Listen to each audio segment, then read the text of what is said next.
नमस्ते भैया बहन।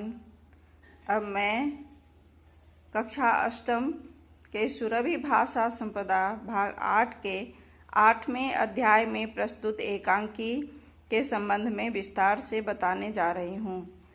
इससे पूर्व मैं इसका शब्दार्थ एवं एकांकी का पृष्ठभूमि बता चुकी हूँ। प्रस्तुत एकांकी हमारे प्राचीन इतिहास से लिया गया है। यह वह समय था जब यूनान का एक योद्धा सिकंदर विश्व विजय का सपना लिए हुए संसार को रौंदते हुए भारत में प्रवेश कर चुका था और जहां प्रथम पड़ाव पर ही गांधार के राजा आंबी कुमार उसके सामने आत्मसमर्पण कर देता है, जिसके कारण उसका मनोबल और बढ़ जाता है और उसका विजय रथ आगे की ओर बढ़ता है। उसे यह एहसास होने लगता है कि भारत के लोग डरपोक हैं, वे इसका सामना नहीं कर सकते। परंतु आगे उसका सामना कैकेयी प्रदेश के वीर राजा पुरु से होता है और यह एकांकी यहीं से प्रारंभ होता है, जहां मंत्रणा कक्ष में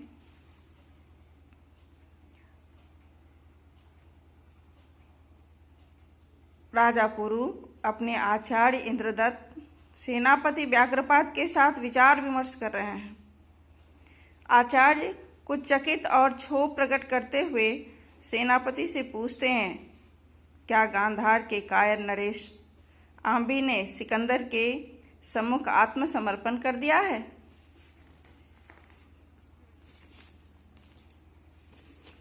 सेनापति ने गंभीर मुद्रा में उत्तर दिया, हाँ आचार्य। आचार्य इंद्रदत्त पुनः आश्चर्यचकित होकर सेनापति से पूछते हैं कि जनता ने भी इसका विरोध नहीं किया?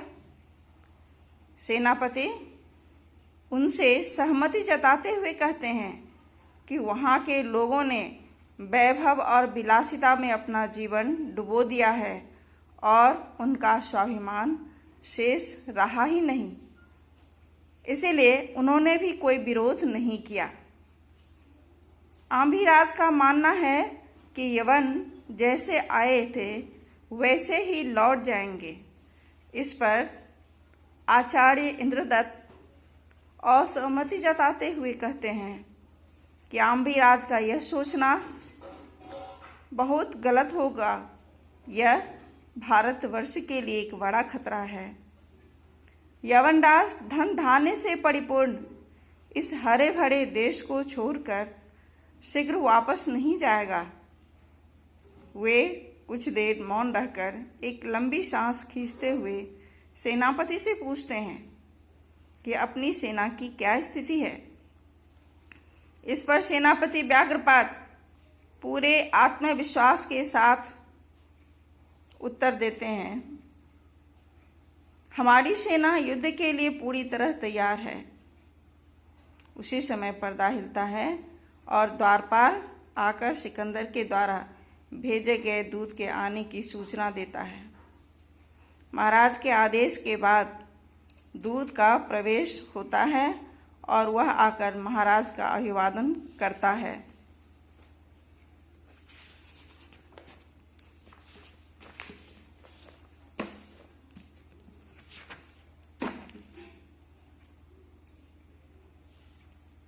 महाराज पुरु के द्वारा आने का उद्देश्य पूछने पर दूत विनम्रता पूर्वक यवनराज सिकंदर के प्रस्ताव को महाराज पुरु के सम्मुख रखता है, जिसमें यह कहा जाता है कि आंबी कुमार की तरह आप भी यवनराज की अधीनता स्वीकार कर लें।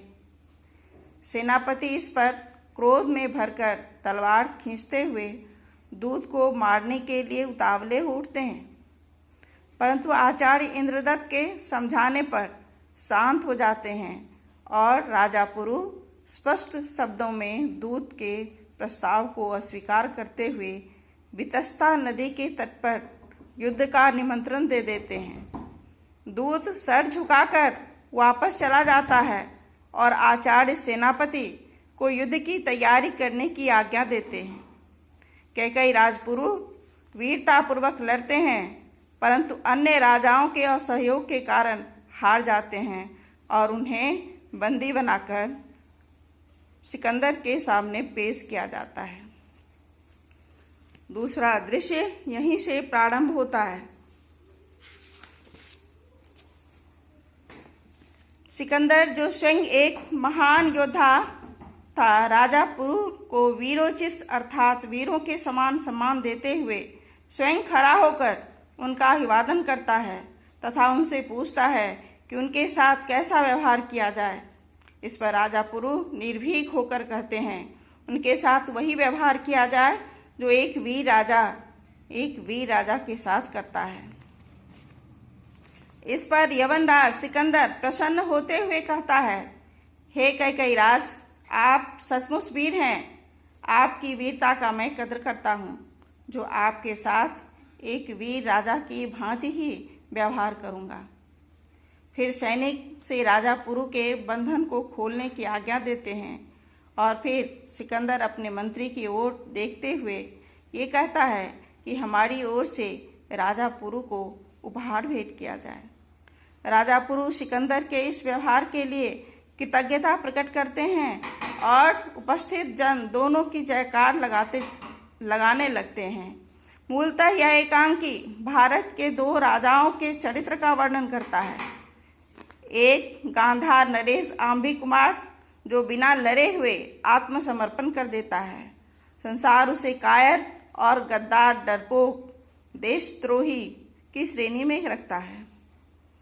और दूसरी ओर कैकेयी राजपुरु, जो वीरता के साथ युद्ध करते हैं, भले ही वे हार जाते हैं, उन्हें देशभक्त और महान पराक्रमी वीर योद्धा की श्रेणी में रखा जाता है और एक आतताई राजा की भी उनका वीरोचित सम्मान करने के लिए बाध्य हो जाता है।